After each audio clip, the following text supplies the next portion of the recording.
Et j'aimerais que tu salis 2-3 personnes et tu leur souhaites vraiment bon dimanche dans la maison de Dieu.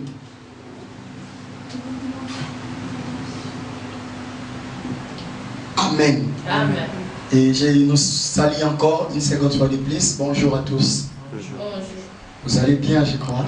Amen. Oh, amen ou bien bien. Amen. Amen. Vraiment, nous voulons partager un thème qui est important et ça va aider la vie de quelqu'un. Amen. Amen. Et j'aimerais que tu me suives vraiment attentivement. Et notre thème, nous l'intitulons d'un berger à un héros. Amen. Amen. C'est ça qui est notre thème et notre pensée.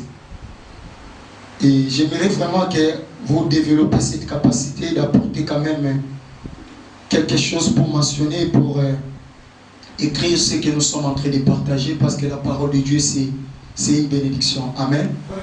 Et tu ne sais pas pourquoi le Seigneur a permis qu'aujourd'hui, c'est moi qui te parle. Peut-être demain, ça sera toi qui vas parler aux autres. Et il faut savoir toujours essayer de griffonner, parce que ce que nous sommes en train de partager est tellement capital et tellement très important pour nos vies et pour nos destinées. Amen.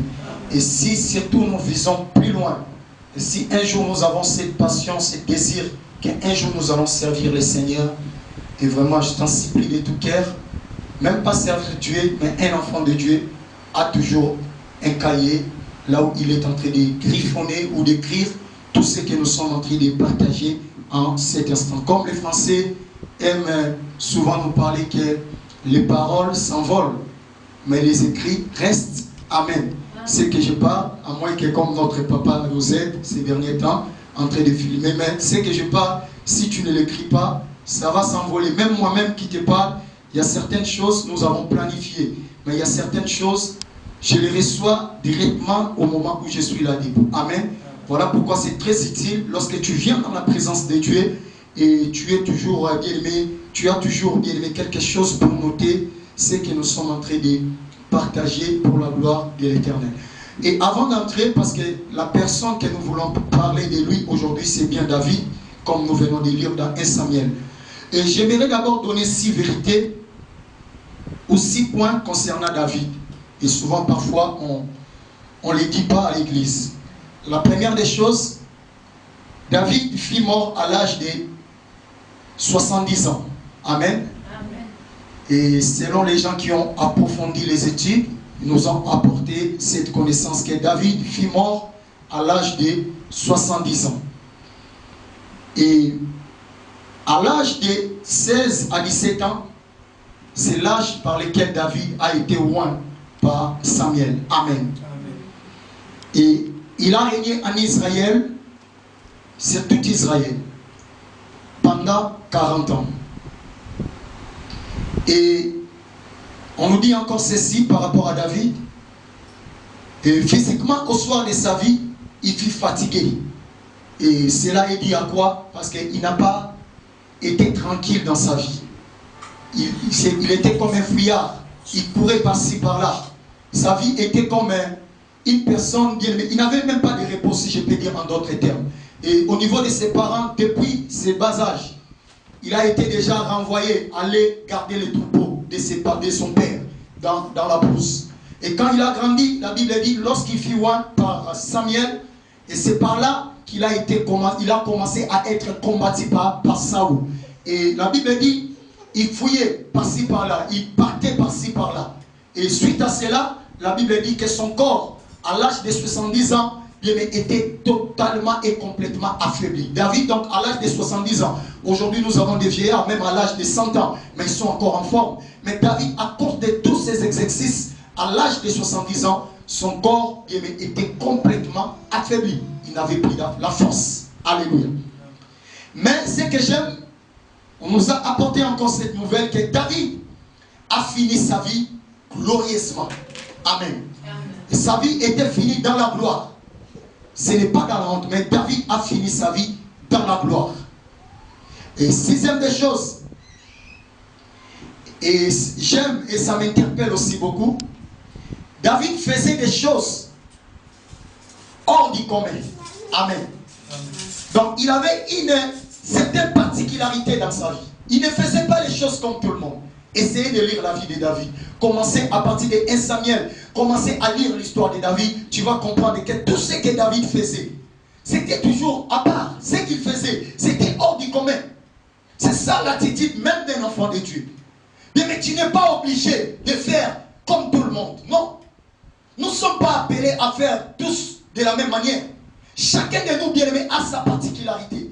Mais tu ne peux pas toujours chercher dans ta vie à faire les choses comme les autres font. Non. La Bible nous dit que David, mais il avait une particularité, que sa vie, regardez, étudiez bien sa vie, tu vas voir, tout ce que David faisait, c'était toujours hors du commun. Lorsque tout le monde criait, est-ce que voyez-vous ces géants qui peuvent s'élever pour aller combattre contre ces géants? Mais lui, il s'élève.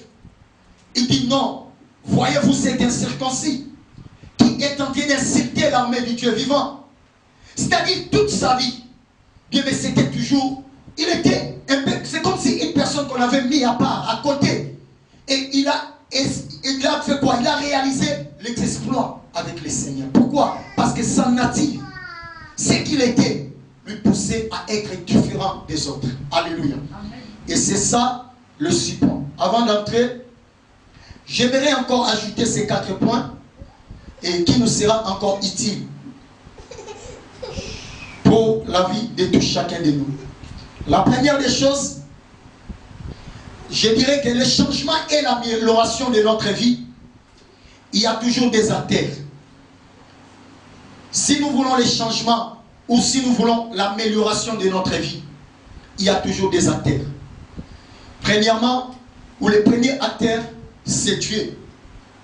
Et le deuxième artère, c'est toi. Si tu veux un changement, si tu veux voir l'amélioration dans ta vie, tu as ta part et Dieu a sa part. Et deuxièmement, la vie est dynamique et non statique. C'est une vérité à retenir. Et aujourd'hui, même le soir de cet après-midi, on ne sait pas qu'est-ce qui peut arriver dans notre vie. Comme la Bible nous dit, qui sait ce qu'une journée peut affronter pour sa vie. Aujourd'hui, ou bien pendant que tu me suis, tu as les statuts que tu as. Mais qui sait, lorsque tu sors en ces lieux, Dieu peut changer ton histoire. Voilà pourquoi je dis que la vie n'est pas dynamique. La vie est dynamique, mais n'est pas statique. La vie, c'est comme le vent, ça souffle à un moment. Tu ne sais même pas là où ça peut aller. Qu'est-ce qui peut arriver? Il y a des gens qui ont commencé bien leur journée.